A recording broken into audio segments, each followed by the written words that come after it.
Բարև ձեզ սիրելի բարեկամներ, դուք դիտում եք Ամեկ+-ի Postscriptum հաղորդաշարը եւ այսօր իմ զրուցակիցն է քաղաքագետ Գարիկ Քերյանը։ Շնորհակալություն։ Շնորհակալություն։ Ես ուզում եմ մի թեմայից սկսեմ, որը անմիջական կապ չունի, մենք խոսելու ենք կուսակցությունների եւ առաջիկա խորհրդանական ընտրությունների մասին, բայց մի այսպիսի հարց,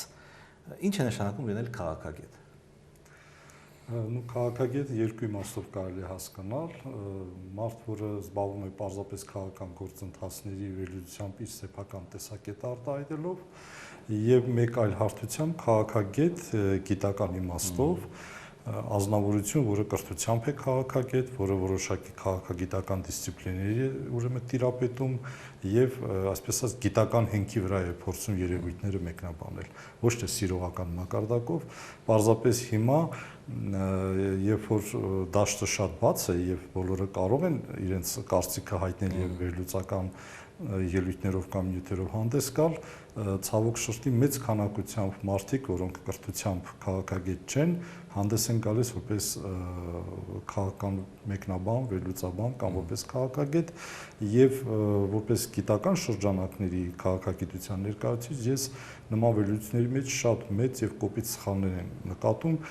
որի չարիքը գիտեք որն է, որ դա մատուցվում է հանրությանը։ Մարդիկ երբ որ տեսնում են վերլուծաբանին եւ նրա անվան տակը գրված է քաղաքագետ, չէ, կարծես հարգանք է առաջանում, բայց իրականում նա չտիրապետելով այդ քաղաքական վերլուծության մեթոդներին եւ իրական քաղաքագիտական հետազոտության այդ ձևաչափերին ներկայացնում է նյութ հանրությանը, որը որ իրականում կարող է ընկալվել եւ հետագայում ավելի ոնց որ հասարակական գիտակցության վրա ավելի բացասական ազդեցություն ունենալ, քան դրական։ Օրինակ մարդը Facebook-ում ստատուսներ է գրում, ենթադրենք, հա։ Եվ մենք լրագրողներս չգիտենք ոնց ներկայացնենք այդ ստատուսագիր չկարողանք, չէ՞։ Մենք ասում ենք քաղաքագետ, երևի ինչ որ մենք էլ հա լրատվամիջոցներս պետք է դիֆերենցիացիա անցկացնենք։ Այո, անպայման եւ լրատվամիջոցները շատ մեծ ուշադրություն պետք է դարձնեն մասնագետների այն հատվածին, որոնք իրականում իրենց կրթությամբ, մասնագիտությամբ եւ գործունեությամբ քաղաքագետ են։ Ամեն ոք, որը որ իրեն թույլ է տալիս քաղաքական իրադարձությունների մեկնաբանությամբ հանդես գալ, դա պարզապես անձնավորություն է, որը որ օգտվելով խոսքի ազատության իրավունքից իր կարծիք հայտնում է, թե Facebook-ում, թե ասենք թերթերում, թե էլեկտրոնային կայքերում, պարզապես մենք այդպես ասած նրան խարազանելու, լրացնելու կամ քննադատելու, որից իրավական հիմք չունենք, բայց ամեն դեպքում այն լրատվամիջոցներ, որոնք ավելի լայն լսարան ունեն եւ ավելի լուրջ զանգվածի հետ են եւ ավելի մեծ պատասխանատվություն ունեն հատկապես մեր երկրում, որը որ այսպեսի բարդ քաղաքական իրավիճակում է գտնվում, ես պարզապես որպես մասնագետ իմ խորհուրդը կտայի ավելի շատ շփվել նման ուրեմն հատվածի հետ։ Որպես պրոֆեսոր, որպես ամբիոնի վարիչ, դուք կարող եք ասել մեր մոտ կա քաղաքագիտական դպրոց։ Քաղաքագիտությունը ընդհանրապես խորհրդային միության տարիներին չի եղել եւ դա եղել է արգելված եւ այսպես ասած բուրժուական դիվանագիտություն, այն ժամանակ քաղաքագիտությանը փոխարինում էին այսպես 1-2 ուրեմն դիսցիպլիններ, ասենք գիտական կոմունիզմը կամ ԽՄԿԿ պատմությունը կամ ասենք պատմական մատերիալիզմը փիլիսոփայության բանով, դրա համար ամեն դեպքում մենք ոտք ենք դրել քաղաքագիտության դաշտ հետ խորհրդային ժամանակում եւ 20-25 տարին շատ քիչ է գիտության լիարժեք կայացման համար եւ նաեւ դժվար է դպրոցի մասին այսօր խոսել, բայց ես ասեմ, որ ահագին առաջ ենք գնացել, քանի որ ես անմիջականորեն շփվում եմ եւ այդ խոհանոցի մասնակից եմ, այսօր մենք ունենք արդեն քաղաքագիտության գիտական աստիճաններ եւ կոչումներ ունեցող մոտ 20 ուրեմն գիտնական մասնագետներ, գուցե մի փոքր շատ ասեցի, եւ մի քանի տասնյակ տեխնացուներ, որոնք առավել նեղ մասնագիտություններով պաշտպանել են քաղաքագիտական ուրեմն դիսցիպլիններով եւ բավականին լավ մասնագետներ այսօր կան։ Պարզապես ինչու չի երևում դաշտում, դրանցից շատերը եւ գուցե ես դա քննադատելի է, նախընտրում են ավելի ճիշտ չեն նախընտրում հրապարակային քաղաքական մեկնաբանություններով կամ մամուլով կամ ասենք հերոստատեսության միջոցով հանդես գալ եւ սա շատ վատ է։ Ես միշտ իմ շրջապատում եղած այն մասնագետների հետ, որոնց հետ աշխատում եմ եւ ուղղակի հիացական խելքի, մտքի եւ կարողությունների տեր երիտասարդներ կան, պարզապես որպես ամբյոնի վարիչ կամ իրենց գործընկեր ուղղակի համոզում եմ, ստիպում եմ կամ երբեմն խորհուրդ եմ տալիս չթաքցնել իրենց այդ կարողությունը, դուրս գալ ուրեմն հրապարակային դաշտ, որպեսզի մաթեմատիկներ, քիմիկներ, ասենք ֆիզիկներ, որոնք շատ հոյակապ ազնվորություններ են եւ շատ սուր վերլուծական միտք ունեն, բայց ամեն դեպքում քաղաքագետ չեն, բայց այսօր իրանք մի նիշա զբաղացնում են Հայաստանից քաղաքագիտական դաշտում եւ թույլ են տալիս լապսուսներ, որը որ մենք նկատում ենք որպես մասնագետներ։ Այսինքն մենք ձեզ պետք է դիմենք, եթե մեզ քաղաքագետ պետք լինի, ձեր գործընկերներին դուք առաջ, այսպես ասած, տալեք։ Ես միշտ ասենք, եթե դիմում եմ, փորձում եմ համոզել մեր մասնագետներին եւ համալսարանի եւ ասենք համալսարանից դուրս այլ բուհերի եւ գիտահետազոտական ինստիտուտներում շատ երիտասարդներ կան, շատ լավերը կան, ուղղակի ես հույսով եմ, որ որոշ ժամանակ հետո երբ որ դուք ինձ հարց տաք, մեկ դպրոց երևի ես այո կասեմ դպրոցը կա։ Իսկ քաղտեխնոլոգը ինչ է, դա մոտ է քաղաքագետին թե չէ։ Այո, քաղտեխնոլոգը եւ անձնավորություն, որը զբաղվում է քաղաքական տեխնոլոգիաներով, սա քաղաքագիտության նեղ մասնագիտական ճյուղերից մեկն է, որն անմիջականորեն զբաղվում է քաղաքական գործընթացներում, ասենք թե այնպիսի մասնագետների պատրաստմամբ, որոնք որ կարող են, ասենք, ընտրական գործընթացներում օգտակար լինել, նախընտրական արշավների ժամանակ օգտակար լինել, ընդհանրապես աշխատել քաղաքական գործիչների հետ, պետական պաշտոնյաների հետ նրանց իմիջի ձևավորման եւ, ասենք, հրապարակայնացման առումով, բայց իհարկե քաղտեխնոլոգ հասկացությունը մի փոքր երկրի իրավիճակից է, այդպես ասած, կախված։ Այդ երկիրը ինչպիսի, ասենք, զարգացման միտումներ ունի եւ քաղտեխնոլոգը կարող է արդյոք իր այդ հարուստ գիտելիքներով օգտակար լինել։ Ես ինֆորմացիա ունեմ, որ երբեմն մեր քաղաքական գործիչները, որոնք իրենց իմիջի վրա աշխատում են, երբեմն դիմում են արտասահմանից շատ հայտնի քաղտեխնոլոգների, որոնք որ գալիս են այստեղ, մենք դա մասին չգիտենք, չենք էլ կարող իմանալ, խորհուրդներ են տալիս, գնում են առանց մեր երկրի իրականություն իմանալու։ Երբ որ նրանց խորհուրդներն իրականում է, շատ վատ բան է դուրս գալիս։ Ձեզ դիմել են կուսակցություններ կամ չգիտեմ քաղաքական գործիչներ, որ խնդրում ենք խորհրդատվական օգնություն մեզ ցուցաբերեք։ Ցավոք սրտի մինչև այժմ ոչ մի նման դիմում ինձ չի եղել։ Գուցե իմ գոլեգաներին եղել է, նրանք աշխատել են, դա գիտեք ինչպիսի աշխատանք է, որ չի հրապարակայնացվում։ Դիմողներ խնդրում է չհրապարակայնացնել, կոնկրետ ես կարող եմ ասել ինչ չեն դիմել, իմ գոլեգաներին գուցե դիմողներ եղել են, բայց ես այդպեսի տեղեկատվություն չունեմ։ Քաղաքագետը պետք է չեզոք լինի, այսինքն կարող է նա կուսակցական լինի եւ որևէ կուսակցության դատը, այսպես ասած, պաշտպանի։ Ընդհանրապես գիտնական քաղաքագետը պետք է լինի անպայման չեզոք։ Իսկ եթե քաղաքագետը ինքը իր կուսակցական համոզմունքով որևիցե կուսակցության անդամ է, մենք երևույթը տեսնում ենք, ինքը չի կարողանում խուսափել կուսակցականացված մեկնաբանություններից։ Այսպես դրա համար պետք է տարբերակել քաղաքագետ, որը հանդես է գալիս որպես, ասենք, չեզոք փորձագետ եւ քաղաքագետ, որ ինքը իսկապես լավ քաղաքագետ է, բայց անդամագրվել է որևիցե քաղաքական ուժի եւ նրա օգտին աշխատում է։ Դրա համար պետք է այս պահը տարբերակել։ Ինչ անձնավորության հետ մենք տվյալ դեպքում գործում ենք։ Իսկ եթե նույնը հարցնեմ լրատվամիջոցի մասին, լրատվամիջոցը կարող է լինել կուսակցական, կարող է թե պետք է լինել չեզոք։ Իմ կարծիքով քաղաքական մեկնաբանությունների պարագայում անպայման պետք է լրատվամիջոցը լինի առավել օբյեկտիվ, բայց լրատվամիջոցը ինքը ես հասկանում եմ մի կառույց է, որը որ ունի իր խնդիրները ֆինանսական եւ այլն։ Բնականաբար քաղաքականության մեջ կամ ով փողը տալիս է, նա էլ պատվիրում է։ Հիմա մենք ունենք բազմաթիվ կայքեր, մամուլի օրգաններ եւ ուրեմն հեռուստաալիքներ, որոնք որ որոշակի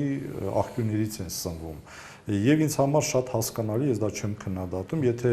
ասենք այդ տվյալ լրատվամիջոցը այդ աղբյուրի տեսակետը չարտահայտեց կամ դեմ գնաց, բնականաբար նա չի կարող գոյատևել։ Այս առումով անկախ 100%-անոց կարող են լինել միայն այն լրատվամիջոցներ, որոնք ունեն իրենց ֆինանսավորման աղբյուրները։ Այ մեր գործընկերը, Գյումրիու գործընկերները, հա, այսպիսի փորձ արեցին վերջերս։ Գալա լրատվամիջոցը դարձավ գալա կուսակցություն։ Այդ փորձին ինչպես եք վերաբերվում։ Լրիվ նորմալ։ Գիտեք ինչ, որովհետև հիմա ժամանակակից տեխնոլոգիաները քաղաքական կուսակցությունների ձևավորման շատ բազմազան են դարձել։ Օրինակ մենք մի 100 տարի առաջ մի տեխնոլոգիա ունեինք, թերթ էին հիմնում, թերթի խմբագրության շուրջը հավաքում էին գաղափարակիցներ, հետո հայտարարում էին, որ մենք կուսակցություն ենք հիմնում։ Ինչու՞ չէ հիմա էլ ասենք թե լրատվամիջոց է, հեռուստաընկերության չէ, շուրջ համախմբված գաղափարակիցներ են, նրանք չեն կարող այլ տեսակետնի լինել, իրանք էլ օգտագործել են այս ուղին քաղաքական կուսակցություն հիմնելու։ Կա տարբեր ուղիներ, ասենք падգամավորական ֆրակցիաների կուսակցություն հիմնում, եկեղեցի նույնիսկ իր կառույցներ օգտագործելով կրոնական ուղղման կուսակցություն է հիմնում, հասարակական շարժումներից են առաջանում, նույնիսկ պետական, բյուրոկրատական օղակներն են իրենց ազդեցության միջոցներ օգտագործում կուսակցություններ հիմնելու։ Իհարկե, բայց այստեղ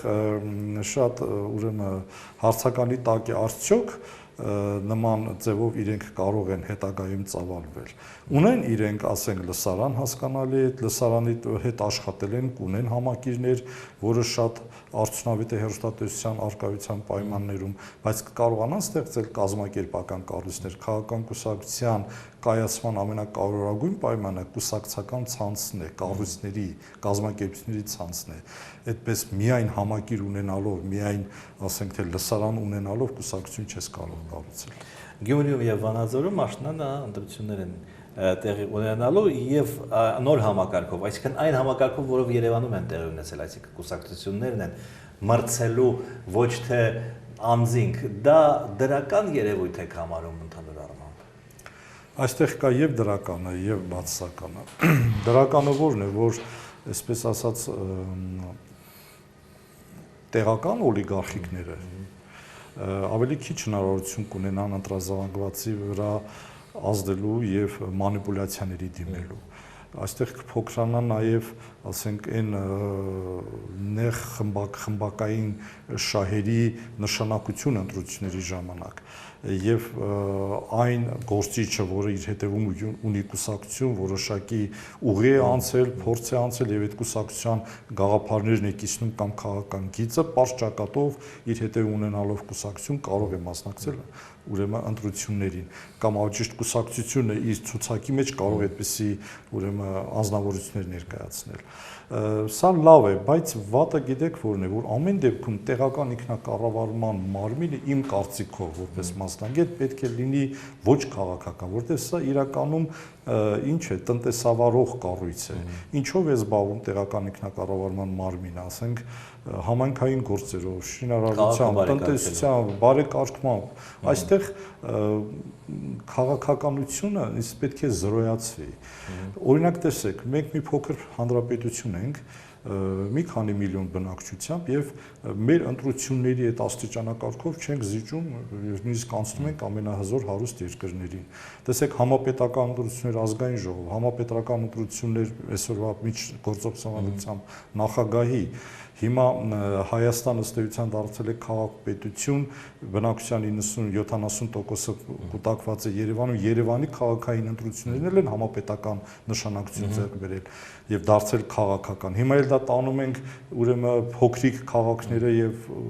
դայել ենք, այո, եւ դայել ենք յուղերը դարձնում ենք սա էլ քաղաքականացված։ Եվ ստեղ մենք փակում ենք դաշտը, գիտեք որ մարդկանց համար, որոնք չեն ուզում որևէ կուսակցության անդամ դառնալ, բայց իրենք շատ լավ կազմակերպիչ են, շատ լավ տնտեսվար են, հարգանք են վայելում, բայց այդ մարդու համոզմունքը այն է, որ ինքը չի ուզում որևէ կուսակցության անդամագրվել։ Եվ խնդրեմ, ասենք նա ստիպված է կամ անդամագրվել կամ ստիպված է չմասնակցել։ Եվ նման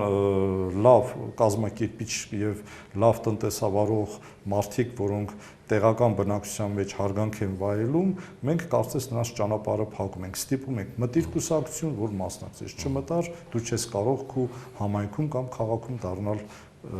ղեկավար կամ տնօրինել այդ պաշտոնը։ Երբ որ խոսք է գնում կուսակցությունների մասին, մարդիկ փողոցում, հա, նաև ինձ են դիմում, գիտեք ինչ հարցով, ինչու է մեզանում 60-ից ավելի կուսակցություն։ Միթե դա նորմալ քանակ է, ես ուզում եմ այդ հարցը վերահասցեագրեմ ձեզ։ Իհարկե նորմալ չէ փոքրիկ երկրի համար, բայց այս երևույթը հայկական չէ։ Սա բոլոր այն անցումային հասարակություններ ունեցող երկրները, որոնք ասենք միանգամից ազատություն են ստացել տոտալիտարիզմից եւ գնում են դեպի դեմոկրատիա, կարծես մարդկանց մոտ, որ երկար ժամանակ այդ արգելքը եղել է, հիմա որ ազատություն է տվել, բոլորը փորձում են զբաղվել քաղաքականությամբ, իսկ քաղաքականությամբ զբաղվելու միակ եւ առայժմս դեռ դրան չփոխարինող միջոցը քաղաքական կուսակցությունների ստեղծումն է։ Բայց մենք թիվը չպետք է նկատի ունենանք, որովհետև բոլոր երկրներում էլ կան մեծաքանակ, ասենք օրինակ անցած անգամ ես գրականություն էի նայում եւ Իսպանիայում 200 քանի կուսակցություն է, բայց երբ որ նայում ես ներկայացվածությունը, մասնակցությունը քաղաքական կյանքին եւ պարլամենտում աշխատանքը, խոսքը գնում է արդեն 2-3-ի մասին։ Այնպես որ այդ 60 թիվը դա ֆիկցիա է։ Իրականում մենք ունենք այսօր մի 7-8 կուսակցություն, բայց ռեսուրսների առումով իշխանությանը ձեռք բերելու, պահելու, գործադրելու իմաստով դա կարելի է 1, 2, 3 առավելագույնս քաղաքական։ Այսինքն դուք դեմ եք արհեստական ինչ որ խոչընդոտներ ստեղծել, որպեսզի ինչ որ ավելի խստացնել պահանջները, որպեսզի կուսակցությունների քանակը կչանա։ Այո, որովհետև եթե մենք նման ուրեմն խստացումներ տնենք, մենք փաստորեն նախ կհակասենք խոսքի մարդու քաղաքական գործունեության ազատությանը, սահմանադրական հոդվածներին։ Եվ բացի այդ, եթե մենք տեսնում ենք այդպես սնկի նման աճող կուսակցությունների քանակի ավելացում, մի բան պիտի խոստանանք, դրանք պարզապես ոչ այդքան խորը քաղաքական մասնակցությունը գնահատող մարդկանց նախաձեռնություններ են, մարդիկ, որոնք որ ուզում են Երևան, մարդիկ, որոնք նախկինում պաշտոնյա են եղել, մարդիկ, որոնք ֆինանսական միջոցներ փող ունեն, պարապ են մնացել, ուզում են նորից հանրության առջև հանդես գալ, այսինքն այդպիսի երևույթները շատ են։ Դրա համար քաղաքագիտության մեջ կա գիտական հատուկ բան, ասում են գրպանային կուսակցություններ կամ մարդ կուսակցություններ, որոնք որ իրականում լինեն թե չլինեն, ոչինչ չի փոխում։ Եթե այդ մարդը ուզում է, մենք չենք չարգել ենք նրան, թող գնա գրանցվի, չէ՞ որ դա պրոցեդուրա է արդարադատության նախարարին գրանցվել, որոշակի ուրեմն գումարներ մուծել, ուրեմն գրասենյակ վարձել, թող փորձի, թող ծախսի։ Միևնույն է, եթե ինքը իսկապես չունի այդ կարողությունները եւ այդ համակիրները, այդ ռեսուրսը կուսակցություն դառնալու, դա ինքը մնալու է թղթի վրա։ Եվ այդ թղթային կուսակցությունից, գրպանային կուսակցությունից այդպես շատ վախենալ կամ դրանից վատ զգալ պետք չի։ Գուցե նաեւ այսպիսի գործոն կա։ Մարդիկ, չգիտեմ, Հայաստանում, Իսպանիայում կարծում եմ նույնը։ Մարդիկ չեն ուզում երկրորդ դեմք լինել։ Այսինքն որևէ կուսակցության մեջ լինել երկրորդ, երրորդ կամ չորրորդ դեմք։ Նա ուզում է առաջին դեմք լինել։ Իսկ առաջին դեմք լինել դու պիտի բացես ինքդ քո սեփական կուսակցությունը։ Կա այդպիսի բան թե չէ։ Այո, ուրեմն քաղաքագիտական իմաստով այսպիսի մի արտահայտվան կա, սահմանում կա, որը կոչվում է խարիզմատիկ կուսակցություններ։ Ուրեմն սրանք որ կուսակցություններ են, նրանք որոնք առաջանում են մեկ անհատի հեղինակության խարիզմայի շուրջը, եւ իհարկե մեծ երկրներում սա ավելի քիչ բնորոշ է, բայց փոքր երկրներում շատ տարածված երևույթ է, երբեմն նրանց անվանում են նաև մարդ կուսակցություն, որովհետև այդ տվյալ կուսակցության գոյությունը իր ամբողջ գործունեության իմաստը պայմանավորված է հենց այն մեկ անհատ անձնավորությամբ, որը որ դա բացել է։ Ցավոք սրտի այսօր Հայաստանի քաղաքական դաշտում կուսակցությունների գերակշռող մասը, կասեի 95-96%-ը, ու բացառությամբ երևս խարիզմատիկ չէ դաշնակցությունը, որ ավելի կոլեգիալ սկզբունքորեն։ Այո, սկզբունքորեն շատ հնուց եկել է որպես կոլեգիալ, մնացածը հենվում են մեկ անհատի խարիզմայի վրա։ Եվ մեր պատմությունը, այս 25 տարվա քաղաքական պատմությունը դա ցույց է տվել, նույնիսկ հիմա որ թվարկեմ, ես կուսակցության անունը տամ, դուք մարդու անունը կասեք, դուք մարդու անունը տաք, ես կուսակցության անունը կասեմ, ես չեմ ուզում պարզապես դրա թվարկմամբ զբաղվել, եւ այս խարիզմատիկ կուսակցությունները իհարկե չենք կարող էլի քննադատել կամ ասենք մտածել դրանք արգելելու, սահմանափակելու մասին, բայց իրական դեմոկրատիայի զարգացման համար սա ուրեմն այդպես ասած ավելի լավագույն տարբերակը չէ։ Որտեւ հերիք է նման այդ մարդը հեռացավ քաղաքական ասպարեզից, չէ՞։ Տարիների շարունակ հանրության առջև երևաց այդ քաղաքական կուսակցությունը ուրեմն փլուզվում է, փոշիանում է, սառույցի նման հալվում է եւ մարդիկ սկսում են փնտրել դա։ Եվ հենց մենք հիմա էլ մեր քաղաքական դաշտը որ նայենք, այդ մի 10-15 գործիչ, եթե վաղը հայտարարեն, որ իրենք քաղաքականությունից դուրս են գալիս, նրանց հետևից գնացող այդ քաղաքական կուսակցությունները անմիջապես փոշիանում են։ Նույնիսկ նրանք, որոնք որ արդեն ազգային ժողովում ներկայություն ունեն։ Մանավանդ առաջին, երկրորդ եւ երրորդ նախագահը, եթե նրանք հանդես գան հայտարարությամբ, որ նրանք քաղաքականությամբ այլևս չեն զբաղվում, այո, քաղաքական դաշտը շատ կփոխվի դրանից։ Որքան ես հետևել եմ նախընտրական կամպանիաներին 95 թվականից սկսած 90-91 թվականը չեն քաշվում, որովհետև դա այնուամենայնիվ նախորդ համակարգն էր, միշտ նույն բանն է ասում, անդիմությունը միշտ նույն բանն է, թալանեցիք, գող եք, ավազակ եք, երկիրը քանդեցիք, քարուքանդարեցիք, հողերը ուզում եք տակ, Ղարաբաղ ուզում եք ծախեք եւ այլն։ Այդ ռետորաբանության կրկնությունը մարդկանց մոտ չի առաջացնում ինչ-որ բացասական սպասումներ, բոլոր կուսակցություններից։ Այո, անշուշտ դուք ճիշտ եք, այդպիսի երևույթ կա, քաղաքագիտական իմաստով նորից ասեմ, սա երբեմն անվանում են քաղաքական ապաթիա, այսինքն մերժողականություն, absentism, երբ որ մարդը ինքը հիասթափվում է ընդհանրապես քաղաքականությունից, ինքը հրաժարվում է ընտրություններին մասնակցել, ինքը այլևս քաղաքական գործընթացներում ոչ մի ուրեմն հետաքրքրություն շահ չի տեսնում։ Եվ սա հետագայում բերում է նման մի նաև մերժողականություն, ապաթիա ընդհանրապես դեմոկրատական համակարգի նկատմամբ։ Պարզապես այն ելնելով հանրապետության իրավիճակից, որ մենք շատ կարևոր խնդիր Ղարաբաղյան հակամարտության կարգավորման խնդիր եւ բոլորը բևեռացված են դրա վրա եւ երկրորդը սոցիալ-տնտեսական ծանր կացություն, որը որ էլի, այսպես ասած, ադապտացում է ձեր ասած երկիրը թալանեցիք, տարակ, կերակ եւ ահա այս երկու խնդիրների վրա են փորձում քաղաքական կուսակցությունները իրենց ընտրազանգվածը հավաքել։ Պատկերացրեք, որ եթե երկու խնդրից չխոսան, ասենք ես հիմնել եմ որից X կուսակցություն, մտնում եմ քաղաքական դաշտ եւ չեմ խոսում դրանցից։ Ինչն է լինելու իմ ապագան։ Կասեն շատ անհետաքրքիր է, կամ ասենք, ուրեմն ես պետք է մեկ այլ երրորդ շատ առավել կարևոր մի ուրեմն քաղաքական ծրագիր, տնտեսական բարեփոխումների ծրագիր առաջարկեմ, որ ասեմ, տեսեք, բոլորը խոսում են այդ մասին, առաջ չեն գնում, բայց ես այդ ծրագրով մտնում եմ քաղաքական դաշտ։ Մենք չունենք հիմա առայժմ նման քաղաքական ուժ, որը նման այդ թարմությամբ բան անի, մտնի եւ կարողանա մարդկանց մոտ այդ ապաթիայի երևույթը հաղթահարել։ Եվ ահա տարիներ շարունակ այդ նույն ուրեմն փչացած ձայնասկավառակով ընթացող այս նույն այդ գաղափարական քարոզչական պայքարը հանգեցրել է նրանց, որ մարդիկ արդեն հոգնել են, որովհետեւ դա 1 տարի, 2 տարի չի։ Absentism-ի պատճառը արդյոք այն չէ նաեւ, որ հասարակության մեջ չկա վստահություն ընտրությունների արդյունքների վերաբերյալ։ Այո, ուրեմն 95 թվականից այս կողմ, եթե չհաշվենք 91 թվականի նախագահական ընտրությունները, սա միակ դեպքն էր, որ լեգիտիմության իմաստով եւ հաղթողը եւ պարտվողները չեն վիճարկել։ Մնացած բոլոր ընտրությունների ժամանակ չի եղել դեպք, ասենք, որ ընդդիմությունը ընդունի իր պարտությունը եւ շնորհավորի հաղթողին։ Ես պարզապես ասեմ, որ Հայրիկյանը ձեզնից շատ կնեղանա եւ ինձ շատ նեղացել է։ Հա 91 թվականի 91 թվականի վերաբերյալ։ Բայց ընդհանուր առմամբ համաձայն եմ։ Եւ դա իր ազդեցությունը թողնում է հասարակության վրա։ Այո, անշուշտ։ Օրինակ տեսեք, մենք ունենք Վրաստանի դեպքը, չէ՞, վերջերս, երբ որ Սաակաշվիլին ընդունեց իր պարտությունը եւ ուրեմն շնորհավորեց ընդդիմությանը, նման դեպք Հայաստանի հայոց պատմության մեջ, Հայաստանի երրորդ հանրապետության պատմության մեջ չկա։ Եվ ինչքան էլ ճիշտ լինի ընդդիմությունը կամ ինչքան էլ սխալ լինի ընդդիմությունը կամ հակառակը իշխանության պնդումները, այսպիսի շարունակվող ուրեմն գործընթացը, երբ որ չի ընդունվում ընտրությունների, ասենք, արդյունքները ընդդիմության կողմից գոնե 1-2 անգամ դա պետք է լինի, որ քաղաքական մշակույթը փոխվի։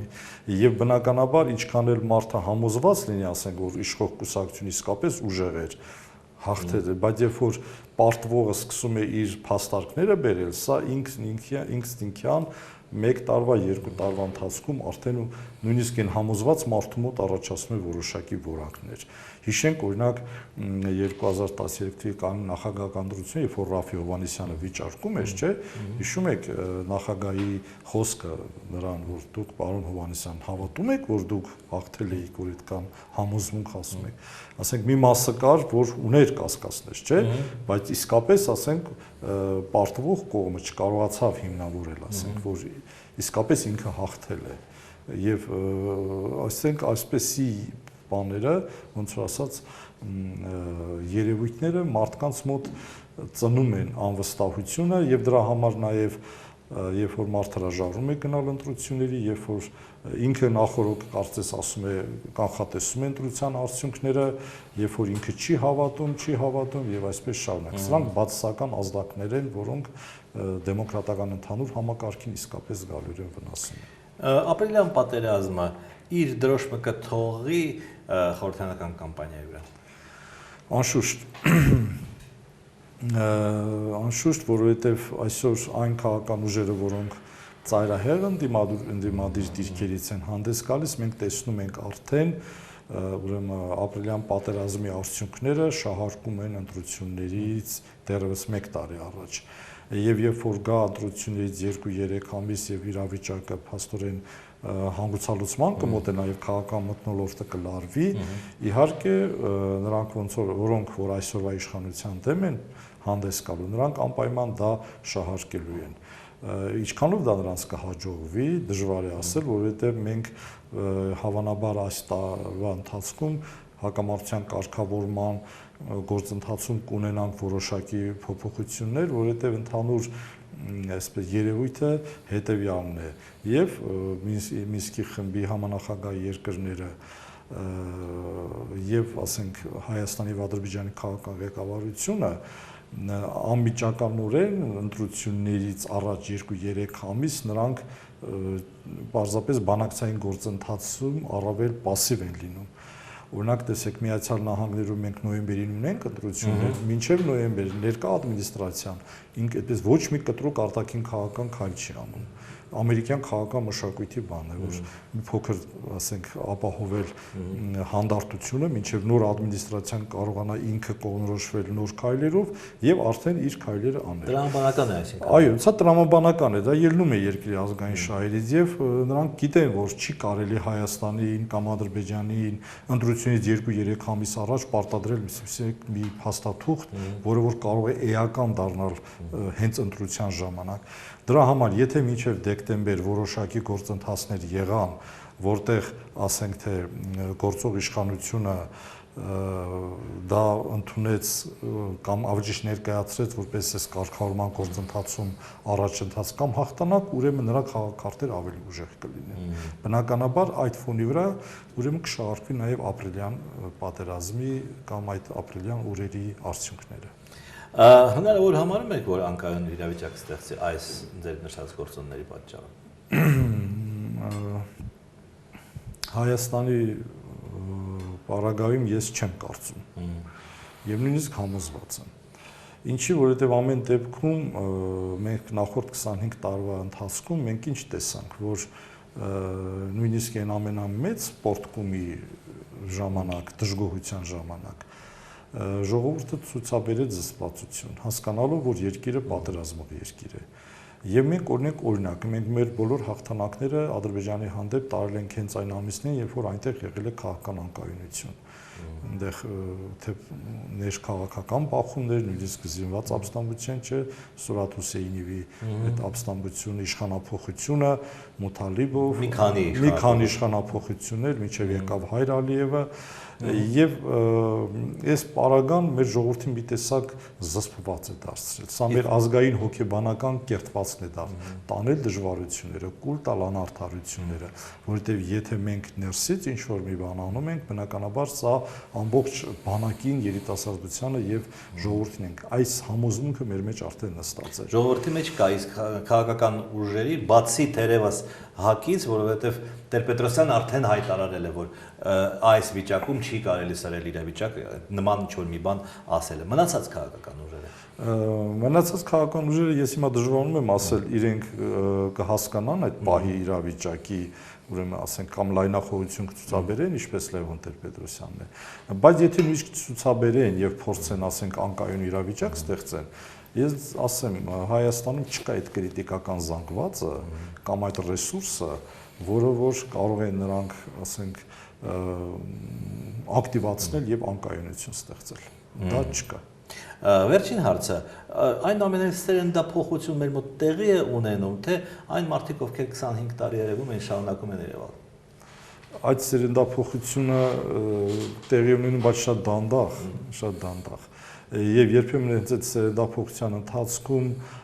գալիս են կադրային քաղաքականությունը, ես նկատում դա է, չէ՞ ձեր հարցը, այո,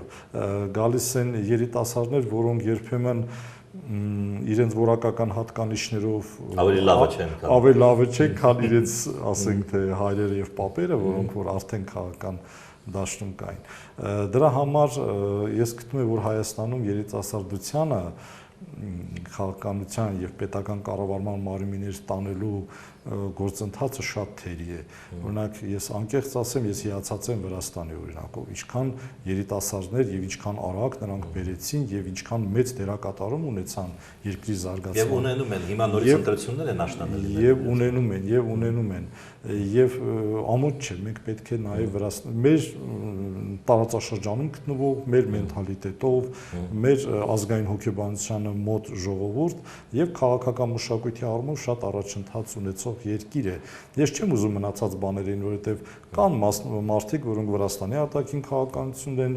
քննադատում, Վրաստանի դիրքորոշումը, կան բաներ, որ իհարկե քննադատելի են, բայց սա չի վերաբերվում իրենց ներքին քաղաքական մշակույթին մեջ ունեցած ձեռքբերումներին, որ ամոթ չէ, պետք է հետազոտել, ուսումնասիրել եւ իսկապես օգտագործել։